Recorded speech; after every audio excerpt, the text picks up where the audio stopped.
ಎಲ್ಲ ಕಲಾಭಿಮಾನಿಗಳಿಗೂ ಕಲಾ ಪ್ರೋತ್ಸಾಹಕರಿಗೂ ಈ ದಿನ ನಡೆಯುತ್ತಿರುವ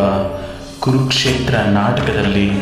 ಶ್ರೀ DM ಮಂಜುನಾಥ್ರವರು ದಿಂಡಗೂರು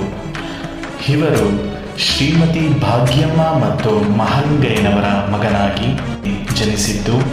ರೈತ ಕುಟುಂಬದ ವರ್ಗದಲ್ಲಿ ವೃತ್ತಿಯಲ್ಲಿ ಅರ್ಚಕರಾಗಿ 1994ರಲ್ಲಿ ಚಿಕ್ಕ ವಯಸ್ಸಿನಲ್ಲಿ ರಂಗಭೂಮಿಯ ಪೌರಾಣಿಕ ನಾಟಕಗಳಲ್ಲಿ ಪ್ರವೇಶ ಮಾಡಿದ್ದು ಮೊದಲನೇ ಬಾರಿಗೆ ದೇವಿ ಮಹಾತ್ಮೆ ನಾಟಕದಲ್ಲಿ ಬಾಲ ಈಶ್ವರ ಪಾತ್ರವನ್ನು ನಿರ್ವಹಿಸಿ ತದನಂತರ ದಿನಗಳು ಕಳೆದಂತೆ ತಾಲೂಕಿನಲ್ಲಿ ಹೆಸರಾಗಿರುವ ರಂಗಕಲಾಸಿರಿ ಸಂಘದಲ್ಲಿ ಕಾರ್ಯಾಧ್ಯಕ್ಷರಾಗಿ ಕಾರ್ಯನಿರ್ವಹಿಸುತ್ತಿದ್ದು ತಾಲೂಕು ಮತ್ತು ಗ್ರಾಮೀಣ ಭಾಗಗಳಲ್ಲಿ ನಾಟಕಗಳನ್ನು ನಿರಂತರವಾಗಿ ಅಭಿನಯಿಸುತ್ತಾ ದುಶ್ಯಾಸನ,